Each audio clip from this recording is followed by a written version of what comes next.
Morning students.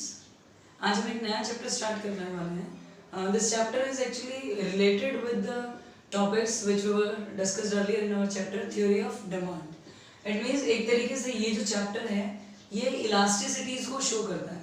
जैसे कि हमने थ्योरी ऑफ डिमांड में पढ़ा कि डिमांड में चेंजेस आते हैं, किसके रिस्पॉन्स में, आपके प्राइस के चेंज होने के रिस्पॉन्स में, इनकम के चेंज होने के रिस्पॉन्स में। तो इस चैप्टर में हम ये पढ़ेंगे कि कितना चेंज आता है। इट मींस अगर पर्टिकुलर प्राइस 2 से 4 पे हो गया या 2 से 1 पे हो गया तो दोनों ही केसेस में कितना परसेंटेज या कितना एग्जैक्ट चेंज आपकी डिमांड शो करती है। तो वो जो टॉपिक है उसे हम कहते हैं elasticity of demand. It means कितना चेंज हो रहा है, इलास्टिक कितनी है वो चीज। सो इस चैप्टर का नेम होगा price elasticity of demand. It means price के चेंज होने से डिमांड पे कितना इफेक्ट आता है। इस चैप्टर का मेन ओवरव्यू ये है। जो टॉपिक्स आज हम डिस्कस करेंगे, सबसे पहला टॉपिक उसमें है the concept of elasticity of demand. Actual में ये होता क्या है, इलास्टिसिटी ऑफ डिमांड का कंसेप्ट क्या है, इसका मीनिंग क्या है और कैसे डिमांड या इनकम आपके प्राइसेस के साथ रिलेटेड होती है। फिर हम पढ़ेंगे meaning of price elasticity of demand, कि इसका मीनिंग क्या है एग्जैक्टली, कि प्राइस के साथ डिमांड पे क्या इफेक्ट आ रहा है। उसके बाद हम the important topic of this chapter measurement. Measurement के एक्चुअली 4 मेथड्स हैं, बट अभी सीबीएसई के अकॉर्डिंग जो चेंजेस हुए हैं, लास्ट ईयर ही हट चुका था सिलेबस में से, तो बाकी सभी मेथड्स हटा दिए गए हैं। इसमें ज्योमेट्रिक मेथड भी आता है, इसके बाद इसमें एक्सपेंडिचर मेथड भी होता है, इसमें अगर हम आरबीएसई की बात करें तो आर्क इलास्टिसिटी मेथड भी होता है। But according to CBSE present जो हमारा सिलेबस बच गया है उसके अकॉर्डिंग हमें सिर्फ एक ही टॉपिक करना है, इसका measurement of price elasticity of demand with the help of percentage change method. इसी एक मेथड को बस हम यहाँ पर डिस्कस करेंगे और इस मेथड के बेसिस पे प्रैक्टिकल क्वेश्चंस आपको आएंगे। So let us start our chapter with the first point, that is concept of elasticity of demand.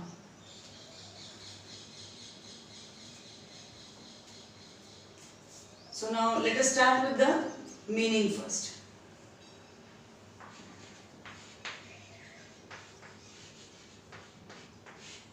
Concept में आपकी क्या चीजें आती हैं कि जिस पर्टिकुलर पॉइंट की हम बात करें, जैसे हम यहाँ पे किस चीज का कंसेप्ट पढ़ रहे हैं, elasticity of demand.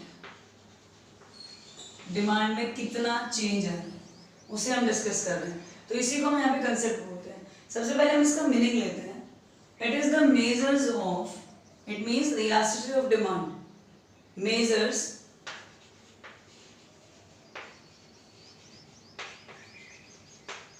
The responsiveness,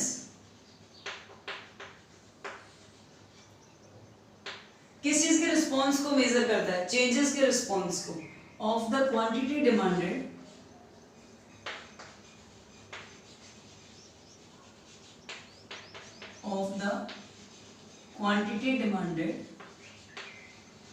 किसके रिगार्डिंग ये रिस्पॉन्स करेगा। कब क्वांटिटी डिमांडेड आपकी चेंज होगी, जब आपका क्या चेंज हो जाएगा, प्राइसेस चेंज हो जाएंगे। So quantity demanded of a good, कोई भी गुड आप अज्यूम कर सकते हो उस केस में, to change in its price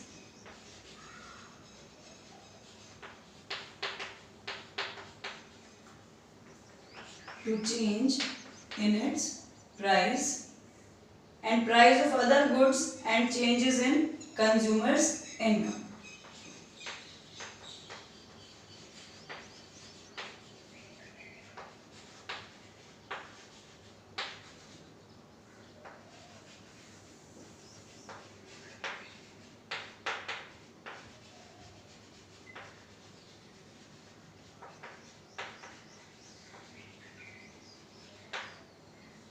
अभी हम जो पढ़ रहे हैं that is elasticity of demand. ये प्राइस इलास्टिसिटी से कैसे डिफरेंट है वो हम नेक्स्ट पॉइंट में देखेंगे। इलास्टिसिटी वर्ड का मीनिंग क्या होता है, चेंज।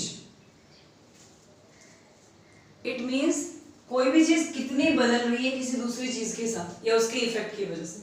तो इलास्टिसिटी ऑफ डिमांड का मतलब क्या है, ये किसको रिस्पॉन्स करती है, 3 चीजों के रिगार्डिंग ये रिस्पॉन्ड करती है। सबसे पहले कि कितनी क्वांटिटी आप ज्यादा या कम परचेज करोगे, कब जब आपके उस गुड्स के प्राइसेस बदल जाएंगे तो उसका क्या इफेक्ट आएगा, अदर गुड्स के प्राइसेस अगर बदल जाएंगे तो उसका क्या इफेक्ट आएगा, या फिर कंज्यूमर की इनकम अगर चेंज हो जाती है तो क्या इफेक्ट आएगा। बिकॉज तीनों ही केसेस में जब प्राइसेस चेंज होते हैं ओन गुड के, फॉर एग्जांपल एक्स गुड है, प्राइस इंक्रीज या डिक्रीज होंगे तो भी आपके डिमांड पे इफेक्ट आएगा।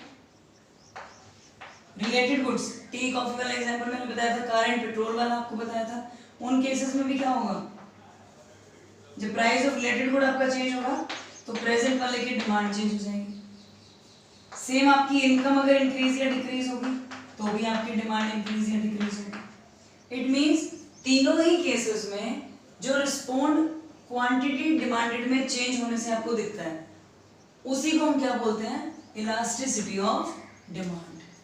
सो डेफिनेशन क्या हो गई, it measures the responsiveness. Responsiveness का मतलब क्या होता है, किसी चेंज के होने की वजह से क्या चेंज आया, क्या रिस्पॉन्स मिला किस चीज का, क्वांटिटी डिमांडेड। पहले अगर आप 2 यूनिट्स की डिमांड कर रहे थे, इनकम बढ़ने पे आप 10 यूनिट्स की डिमांड कर रहे हो, तो क्या हो गया, वो रिस्पॉन्स है। किस चीज का रिस्पॉन्स है, वो आपकी इनकम का। और रिस्पॉन्स किस चीज से पता लगता है, क्वांटिटी डिमांडेड से, कि इनकम ज्यादा हो गई तो अब हम ज्यादा परचेज कर रहे हैं। तो it measures the responsiveness of the quantity demanded of a good to change in its price. या तो खुद का प्राइस बदल गया इसलिए वो रिस्पॉन्स आया, या फिर दूसरी गुड्स का प्राइस बदल गया जो रिलेटेड है, या तो ऑल्टरनेटिव्स आप उन्हें यूज कर सकते हो, या फिर वो कॉम्प्लीमेंट्री है। And changes in consumers income. तो तीनों ही केसेस में आपकी जो डिमांड है वो चेंज शो करेगी, और वही चेंज आपकी इलास्टिसिटी को बताता है। क्लियर। अब आते हैं 2 पॉइंट्स जो इससे रिलेट करते हैं। एक्चुअली इलास्टिसिटी ऑफ डिमांड 3 तरीके की होती है।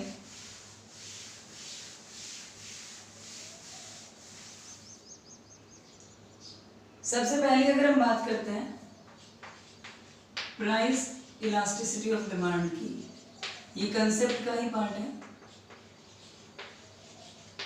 Price elasticity of demand. सो इस केस में when change in quantity demanded is measured, when change in quantity demanded is measured,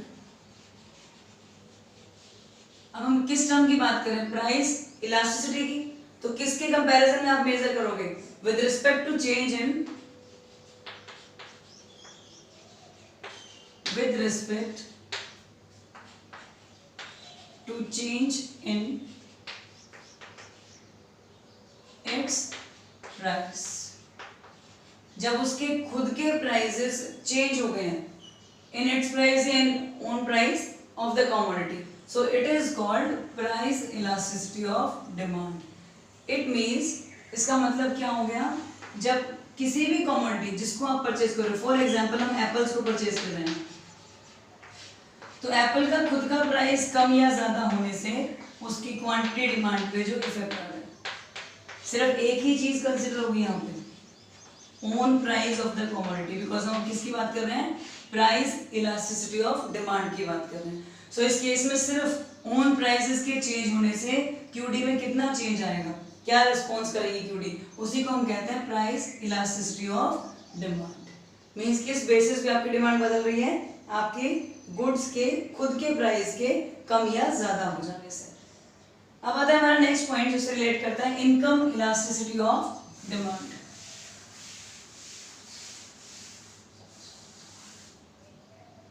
income elasticity of demand, क्या डिफरेंस आ जाएगा, अभी हमने लिखा है खुद का प्राइस चेंज होने से क्या डिफरेंस आ रहा है, इस केस में क्या हो जाएगा, it is with respect to change in income of the buyers, जब इनकम बदल जाएगी। तो when change in QD, quantity demanded जो यहाँ पे चेंज हो रही है उसे हम मेजर करते हैं, measure with respect to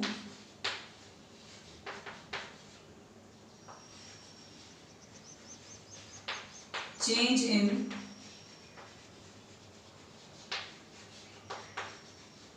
income of the buyers. जब बायर्स की इनकम के चेंज हो जाने से डिमांड बदल जाती है। सो इस केस को हम क्या कहते हैं, सिर्फ किसका इफेक्ट आ रहा है इस केस में, आपके पास इनकम के चेंज होने का इफेक्ट आ रहा है और कोई भी चीज यहाँ पे चेंज आपकी नहीं होगी। सो इस केस को हम क्या कहते हैं, इनकम इलास्टिसिटी ऑफ डिमांड, कि इनकम की वजह से डिमांड पे कितना इफेक्ट आ रहा है।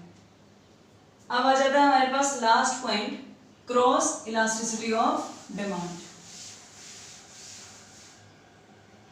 ये पॉइंट हमने डिस्कस किया था लास्ट चैप्टर में थ्योरी ऑफ डिमांड में, कि क्रॉस प्राइस इफेक्ट आता है। सो जहां पे क्रॉस वर्ड आ जाए ना, तो अपने माइंड में दो चीजें ले आओ कि हम किसकी बात कर रहे हैं, सब्स्टिट्यूट गुड्स की और कॉम्प्लीमेंट्री गुड्स की। बिकॉज ये दोनों ही आपके किसका पार्ट होती हैं, रिलेटेड गुड्स का पार्ट होती है, और इनका भी इफेक्ट आपकी गुड्स की डिमांड पे आता है। सो इस केस में हम क्या देखेंगे, when change in QD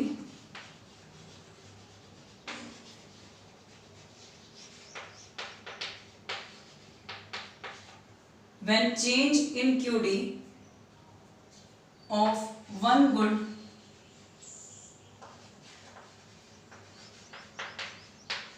is measured in respect of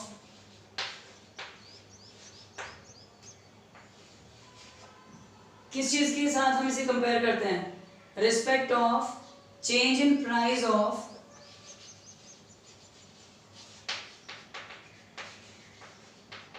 change in price of the other commodity। दूसरी कमोडिटी के प्राइस का बदलना किस तरीके से आपकी प्रेजेंट कमोडिटी की डिमांड को चेंज करेगा।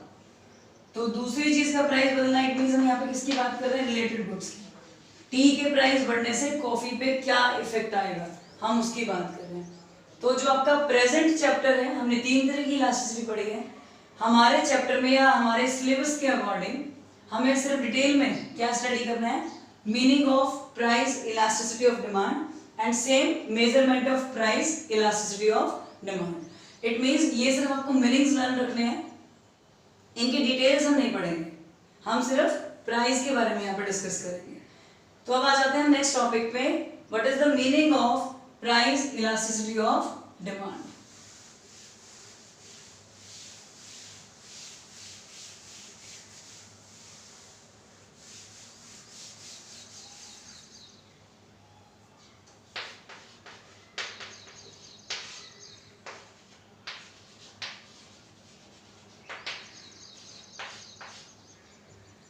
क्या मीनिंग होगा प्राइस इलास्टिसिटी ऑफ डिमांड का? It is the degree of change in demand, it is the degree of, degree word हम इसलिए यूज करके कि डिमांड का चेंज हमेशा इक्वल नहीं होता, ये कभी इक्वल हो सकता है, कभी लेस देन हो सकता है, कभी मोर देन हो सकता है, कभी नहीं भी होता है। इट मींस हमेशा जरूर नहीं है प्राइसेस का बदलना आपकी डिमांड को हर केस में चेंज ही करे। तो डिग्रीज 5 होती हैं, ये हम डिस्कस करेंगे आगे, वो इंपॉर्टेंट क्वेश्चन है इस चैप्टर का। It is the degree of change, किस चीज में चेंज आ रहा है, in demand, in respect to change in demand,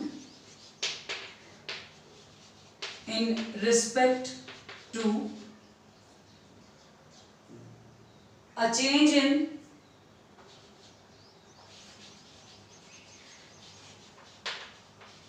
own price of the commodity।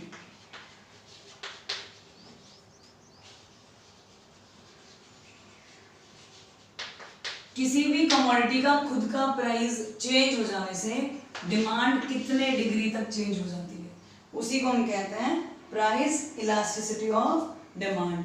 तो एक तरीके से इस केस में डिमांड अपनी रिस्पॉन्सिवनेस को शो करती है, किसके रिस्पेक्ट में, ऑन प्राइस के रिस्पेक्ट में। क्लियर? फॉर एग्जाम्पल, अगर किसी चीज का प्राइस 2 से 4 हो गया तो उसकी डिमांड 10 से 5 आ जाएगी। तो वो जो डिमांड कम हो रही है वो क्या है, degree of change in demand. क्यों बदल गई demand? Because there is change in on price of the commodity. तो प्राइस के चेंज होते ही उसका डायरेक्ट इफेक्ट किस पे चला जाएगा, चेंज इन डिमांड पे, वो उसे चेंज कर देगा। मीनिंग में सिर्फ आपको इतना ही करना है। अब आता है इंपॉर्टेंट टॉपिक, मेजरमेंट कैसे होगी, प्राइस इलास्टिसिटी ऑफ डिमांड को कैसे मेजर करोगे और क्या फॉर्मूला हम इसका यूज करते हैं। फॉर्मूला डिराइव करने के लिए सेपरेटली आपके पास क्वेश्चन आ सकता है इसका कि आपको किस तरीके से फॉर्मूला डिराइव करना है।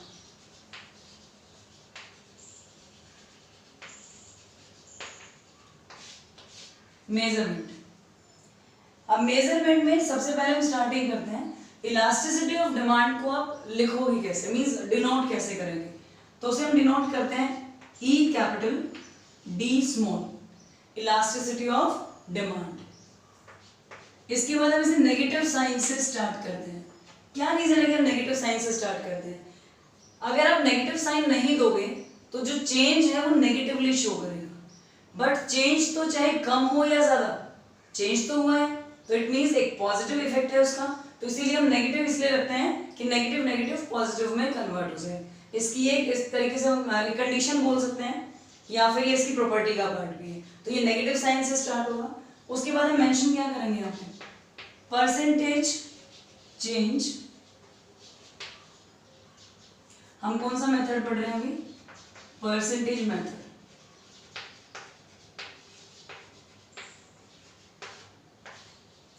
So percentage change in quantity demanded, quantity demand में कितना परसेंट चेंज हुआ, प्रोपोर्शनेट भी बोल देते हैं इसको और परसेंटेज भी बोल देते हैं, both are correct.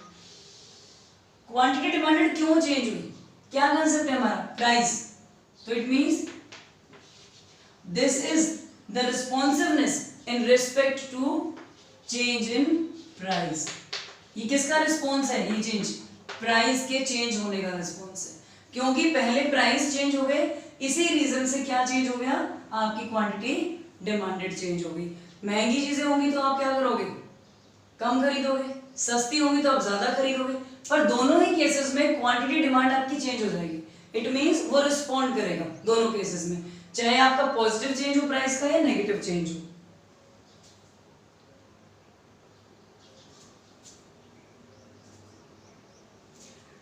So it means अब हम इसे कैसे लिख सकते हैं, ये जो पॉइंट मैंने अभी मेंशन किया, परसेंटेज चेंज को आप कैसे मेंशन कर सकते हो, negative. Percentage change in quantity demand को हम क्या लिख सकते हैं, चेंज इन डिमांड, कि कितनी आपकी नई डिमांड आ गई। अब जो चेंज हुआ है इट मींस पहले भी कोई डिमांड रही होगी, इनिशियल डिमांड भी कुछ होगी। फॉर एग्जांपल पहले अगर 10 यूनिट्स आप खरीद रहे थे तो वो इनिशियल डिमांड हो गई आपकी, और अब आप 8 खरीद रहे हो तो वो आपका चेंज इन डिमांड। वो हम कैलकुलेट करेंगे डिफरेंस कितना आया, अब 8 है पहले 10 थी, it means 2 change in demand है, तो उसे हम यहाँ पे मेंशन कर देंगे। सो इनिशियल डिमांड जो भी आप पहले कर रहे थे इनटू 100, क्योंकि हम परसेंटेज मेथड की बात कर रहे हैं। अब मैंने जो यहाँ मेंशन किया है वो मैंने इस टर्म को मेंशन कर दिया।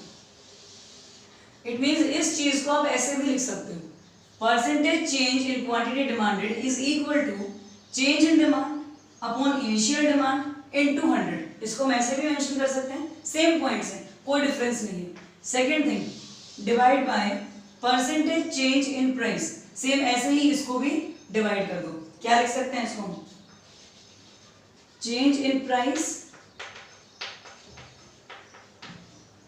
Upon initial price, same thing into 100। Clear? अब 100 तो आपका फिनिश हो गया, ऐसे परसेंटेज ऑटोमेटिकली काउंट हो जाएगी। अब हम इनको किस तरीके से मेंशन करेंगे, अब इसके बाद इसका नेक्स्ट स्टेप आता है चेंज इन डिमांड।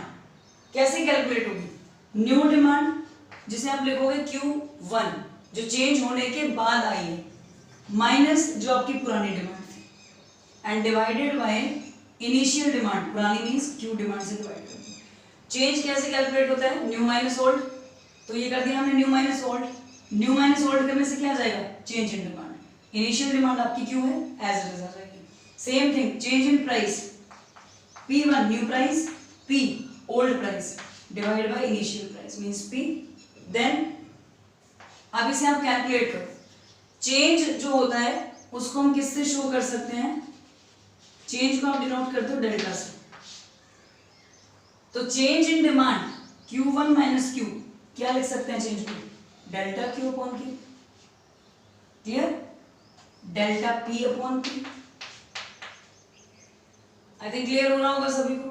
हाँ, नेगेटिव का साइन हमें कंप्लीट करना है। ठीक है, इतना हो गया। अब आप इसको रेसिप्रोकल कर दो इसका, elasticity of demand. Next step जो हमारा है क्या आ जाएगा? माइनस तो है, ये एज इट इज लिखो, डेल्टा Q अपॉन Q, और इसको रिवर्स कर देंगे। सो ये अभी डिवाइड में है, यहाँ पे हो जाएगा मल्टीप्लाई में। So this is delta P। अब हम क्या करेंगे? हम इसको कैलकुलेट कर देंगे, फाइनल टर्म में कन्वर्ट हो जाएगा।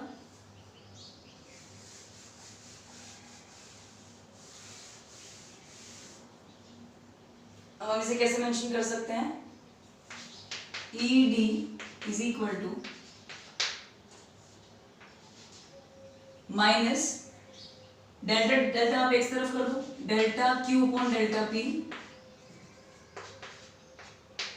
Is equal to P upon Q, sorry multiply P upon Q। तो ये हमारे पास क्या आ जाएगा? हमारा फॉर्मूला आ जाएगा। अब इसमें क्या क्या टर्म्स आ गए आपके पास? Elasticity of demand, this is delta Q means change in demand, तो Q1 आपकी न्यू डिमांड होगी और Q आपका इनिशियल डिमांड होगी। चेंज इन P, P आपका इनिशियल प्राइस, Q आपका इनिशियल डिमांड। सो ऐसे हम इसको डिराइव कर सकते हैं। रिवीजन कर लेते हैं। अब क्वेश्चन दो तरह से आ सकता है। एक तो आपको ये टर्म्स गिवन होगी तो आप ये फॉर्मूला यूज करनी, जब आपको इनिशियल प्राइस, इनिशियल क्वांटिटी और न्यू प्राइस और न्यू क्वांटिटी ये गिवन हो तो हम इसको कैलकुलेट करेंगे, या इसमें से कुछ एक मिसिंग है और आपको ये गिवन है तो आप ये फॉर्मूला लगाइए। अदरवाइज कई बार ऐसा होता है डायरेक्टली आपको इलास्टिसिटी ऑफ डिमांड और परसेंटेज चेंज दिया होता है, तो उस केस में आपको दूसरा परसेंटेज चेंज ही निकालना है और डायरेक्टली इसी फॉर्मूला में यहीं पे पुट कर देना है। इसको हम समझते हैं क्वेश्चंस की हेल्प से।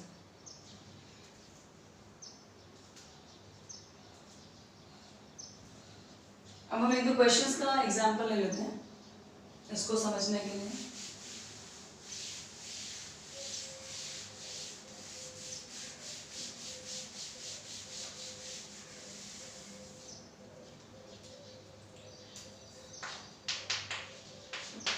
Example. Suppose the initial price of ice cream is ₹4. Initial price किससे डिनोट करोगे? P से। ₹4 per unit. Initial price हो गया आपका। Then initial demand for ice cream is 1 cup only. जब ये प्राइस था तो इनिशियल डिमांड आपकी क्या थी? Sorry 1 cup. हम आइसक्रीम की बात कर रहे हैं तो कप्स में मेजरमेंट होगा इसका।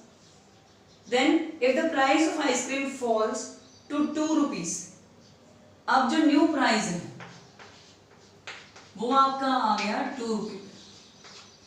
फॉल्स टू 2 रुपये, इट मीन्स कम होके 2 रुपये हो गया हो, तो 2 रुपीज आ गया आपका price P1। Then the demand increases to 4 cups, price कम हो रहा है तो ऑटोमेटिकली डिमांड पे रिस्पॉन्स कैसा होना था? पॉजिटिव। तो आपकी जो डिमांड है वो 1 से कितने पे चली गई? 4 कप्स। तो Q1 आपको पता लग गया, सारी टर्म्स एक्चुअली आपके पास आ गई। Now find the price elasticity of demand using the percentage change method. अब हम इसको कैलकुलेट करते हैं। हमारा जो फॉर्मूला है, मैंने अभी आपको बताया था, तो सारी टर्म्स गिवन हो तो हम इसी फॉर्मूला का यूज करेंगे जो अभी हमने डिराइव किया, that is P upon Q into delta Q upon delta P, delta Q upon delta P। I think ये सारी टर्म्स आपको क्लियर है। अब हम पुट कर देते हैं, क्या क्या हमें दिया हुआ है उसको पहले आप पुट कर दो। P और Q आपको गिवन है, P इज 4, Q हो गया आपका 1। अब डेल्टा Q और डेल्टा P तो गिवन नहीं है, इट मींस ये हमें कैलकुलेट करना पड़ेगा। So delta Q, Q1 minus Q कर दो, चेंज इन डेल्टा Q आ जाएगा आपके पास। Q1 आपका कितना है? 4 और Q कितना है? सो 4 माइनस 1 इज 3, तो आपका डेल्टा क्यू कितना आ जाएगा 3। सेम ऐसे ही डेल्टा पी जब आप कैलकुलेट करोगे so P1 minus P is equal to 2 minus 4 minus 2। अब माइनस माइनस ऑटोमेटिकली पॉजिटिव हो जाएगा, बिकॉज कुछ भी चेंज हो, चेंज तो हुआ है तो वो पॉजिटिवली शो किया जाता है। सो अब हमारे पास ये टर्म्स आ गई, आप इन्हें कैलकुलेट कर लो। माइनस माइनस कैंसिल हो जाएगा, इट मीन्स आपका जो आंसर है वो क्या आ गया 6, या फिर हम इसे क्या बोल सकते हैं, दिस इज ग्रेटर देन 1। ये डिग्रीज होती है, ये मैं अभी आपको बताऊंगी, कंफ्यूजन नहीं होनी चाहिए भाई। अभी आपको यहाँ तक ध्यान रखना है कि आपका आंसर कितना आ गया 6। अभी हम डिग्रीज में ये पढ़ेंगे कि आंसर के बाद ग्रेटर देन यूनिटी है, यूनिटरी इलास्टिक है, लेस देन है या मोर देन है, वो हम अभी डिस्कस करेंगे। उसके बाद जब भी आपका आंसर आएगा तो आप यहाँ साथ में मेंशन करोगे कि वो कौन सी डिग्री की इलास्टिसिटी है, मींस चेंज किस लेवल का हुआ है। जैसे यहाँ पे जो चेंज है, प्राइस का चेंज तो था 50% का, बट 50% से ज्यादा का चेंज किसमें आ गया, क्वांटिटी डिमांडेड में। अब 1 से अगर 2 होता तो 50% ही चेंज था, पर 1 से कितने पे आ गई डिमांड, 4 पे। इट मींस हाफ या सेम चेंज नहीं हुआ है, वो उससे कहीं ज्यादा है, इसीलिए हम इसको क्या बोल रहे हैं, ग्रेटर देन यूनिटी। ये डिग्री से आपको और क्लियर हो जाएगा। यूनिटरी का मतलब होता है जब सेम चेंज हो, कि दोनों 50% बदल गए, चाहे वो पॉजिटिवली बदले या नेगेटिवली। बट यहाँ पे तो प्राइस का चेंज कम है in comparison to demand change, जो रिस्पॉन्स डिमांड ने किया उसके कंपैरिजन में प्राइस के चेंजेस आपके कम हैं। अब आता है हमारे पास नेक्स्ट एग्जाम्पल।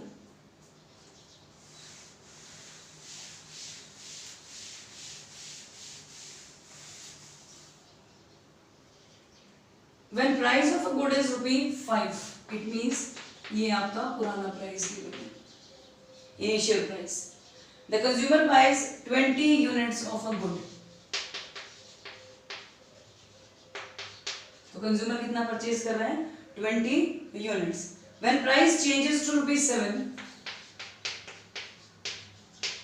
जब आपका प्राइस 7 रुपये पे आ गया है तो उस टाइम पे क्वांटिटी डिमांडेड चेंज हो गई है 12 यूनिट्स में।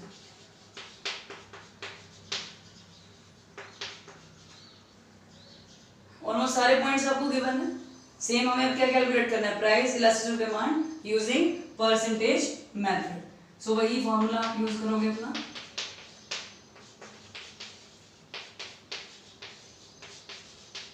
Delta Q upon delta P. तो सारी टर्म्स आपको गिवन है, पुट करते जाओ। पी आपका ये है, क्यू आपका 2 है, into delta Q. Delta Q calculate कर लो, Q1 minus Q 12 minus 20, Q1 minus Q, तो 12 minus 20 it means -8। Delta P, P1 minus P 7 minus 5 it means 2। अब हम इन्हें कैलकुलेट कर देंगे।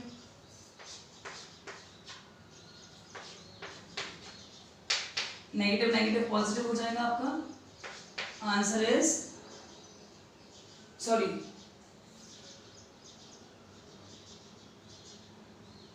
Yes, so it means in this case this is equal to unity.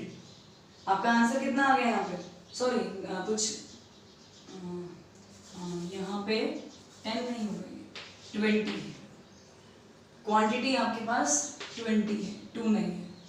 सो अब हमसे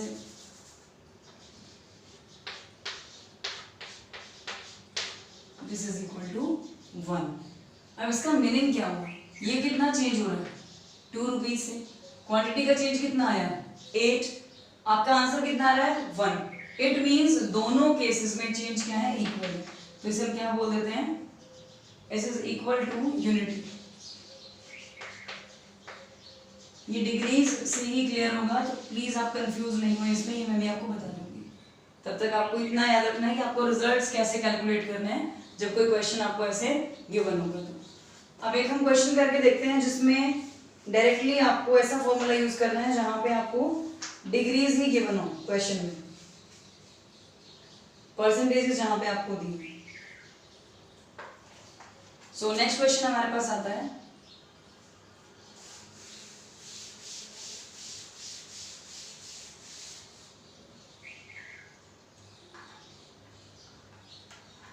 suppose the price elasticity of demand for a good is 0.2. 0.2 ये आपको पहले ही गिवन है कि आपकी जो इलास्टिसिटी ऑफ डिमांड है नेगेटिव, ये 0.2 आपको गिवन है।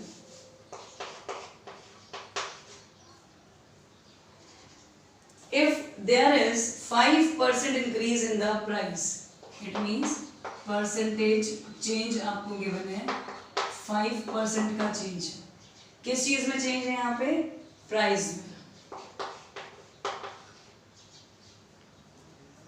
By what percent will be demand for the good go down? तो जब आपका प्राइस 5% बढ़ेगा तो डिमांड कम होगी, ये तो ऑब्वियस सी चीज है। तो कितने परसेंट से कम होगी? अब इस केस में आप delta Q, delta P, P Q वो सब आपको गिवन नहीं है और ना ही हमें उसमें कंफ्यूज होना है। डायरेक्टली आपको परसेंटेज गिवन है, इलास्टिसिटी गिवन है, एक पॉइंट गिवन नहीं है, वो हम इन दोनों को पुट करेंगे, वो कैलकुलेट हो जाएगा। तो फॉर्मूला कैसे यूज करोगे? Price elasticity of demand is equal to आपका प्राइस इलास्टिसिटी, इट मींस जिसे हम ईडी बोल रहे हैं, वो किसके इक्वल है? That is equal to percentage change in quantity demanded in response to percentage change in price। तो ये आपके पास, सॉरी ये हमें कैलकुलेट करना है, ये हमें गिवन है और ये हमें गिवन है, तो हम दोनों पॉइंट्स को पुट कर देते हैं। This is equal to minus 0.2। अब जब यहाँ माइनस में पहले ही इलास्टिसिटी गिवन है तो फिर से आप फॉर्मूला में माइनस का यूज नहीं करोगे। अब ये पॉइंट हमें कैलकुलेट करना होगा,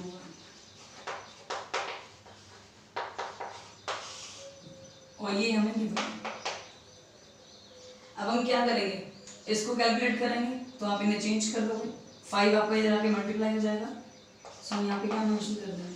percentage change in quantity demanded is equal to minus 0.2 into 5%।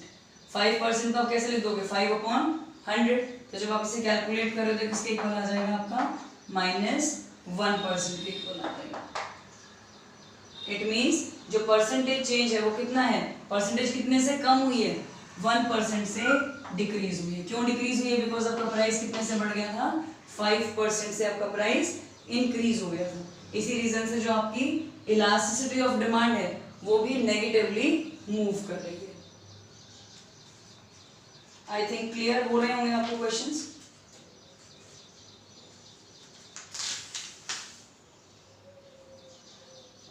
एक क्वेश्चन और हम डिस्कस करते हैं।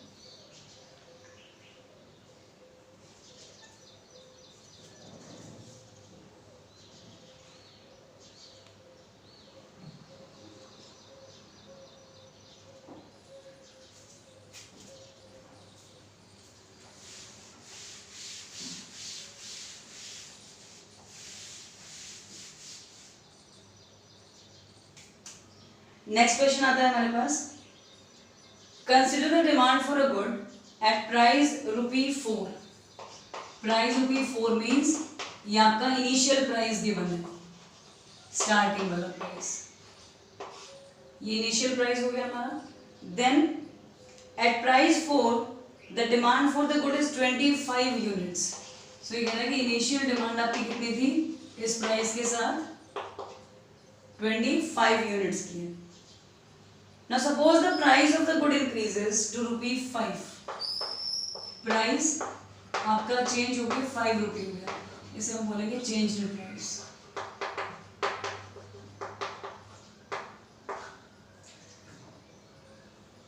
So as a result the demand for the good falls to 20 units। Price बढ़ा है 4 से 5, तो क्वांटिटी डिमांड क्या होगी? कम हो जाएगी। तो वो आपकी कितने पे रुक गई? आके 20 यूनिट्स पे। So change in quantity demand 20। Same वैसे हम कैलकुलेट कर देंगे। Elasticity of demand is equal to minus delta P upon Q into delta Q upon delta P।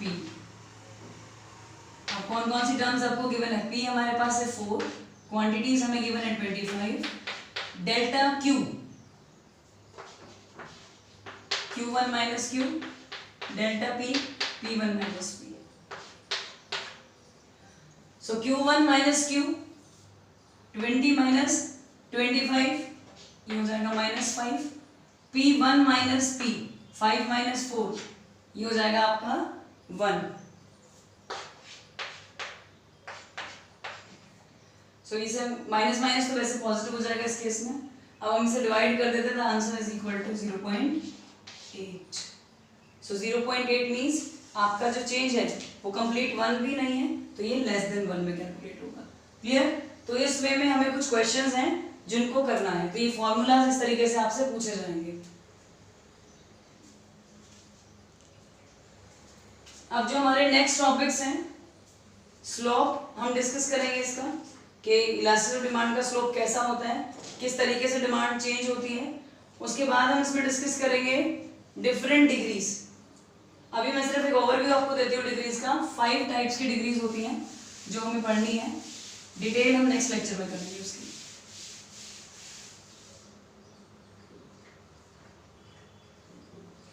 इन्हें डिफरेंट सिचुएशंस भी बोल देते हैं और इन्हें आप डिग्रीज भी कह सकते हैं, डिग्रीज ऑफ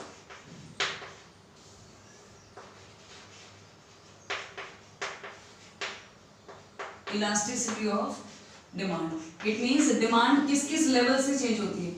कई बार वो जितना प्राइस का चेंज है उसके एग्जैक्टली इक्वल चेंज होती है, कई बार वो चेंज होती ही नहीं है, कई बार वो जितना प्राइस का चेंज उससे कम चेंज होती है, कई बार उससे ज्यादा चेंज होती है।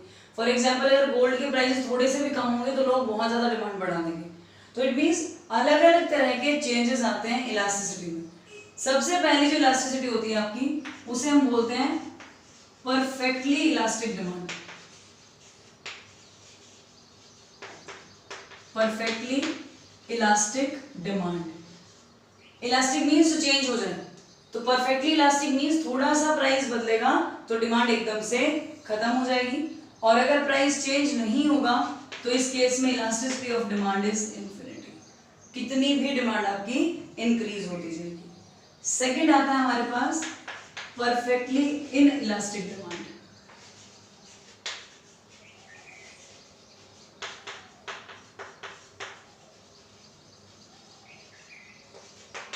इट मींस जब डिमांड इन इलास्टिक है, चेंज होती नहीं है प्राइस के चेंज के साथ, तो इस केस में इलास्टिसिटी डिमांड आपकी किसके इक्वल हो जाएगी? Is equal to 0। कोई चेंज नहीं है, प्राइस कम हो रहा है ज्यादा हो रहा है, तो भी वो चीजें नेसेसिटी है लाइफ की, तो आपको उनको खरीदना ही पड़ेगा। वो महंगी हो जाएंगी तो भी और कम होंगी तो भी। एक आता है इसमें unitary elastic. Exactly equal change, so elasticity demand is equal to 1। 50% से प्राइस अगर चेंज हो रहा है तो 85% से आपकी जो क्वांटिटी डिमांडेड है वो भी चेंज होगी। सो उसे हम क्या बोलते हैं? Elasticity of demand is equal to 1। ये 3 पॉइंट्स जो आपके बुक में गिवन है, बट जनरली जो हमारी डिमांड है वो 5 डिग्रीज में आती है। तो एक होता है इसमें लेस देन इलास्टिक, इसको भी हम डिस्कस करेंगे, आप सबको आइडिया होना चाहिए। तो इस केस में लेस देन इलास्टिक है तो लेस देन 1 हो जाएगी। एक आता है आपका मोर देन इलास्टिक, तो मोर देन इलास्टिक में हमारी इलास्टिसिटी ऑफ डिमांड किसके इक्वल हो जाएगी? Sorry, greater than 1। It means जो आपका प्राइस का चेंज है वो कम है और डिमांड बहुत ज्यादा बदल गई। जो गोल्ड का एग्जांपल मैंने दिया, एक कॉमन चीज है जो रूटीन में आप यूज करते हो, तो बहुत ज्यादा प्राइस गिर जाएगा तो भी अनलिमिटेड परचेज नहीं कर सकते।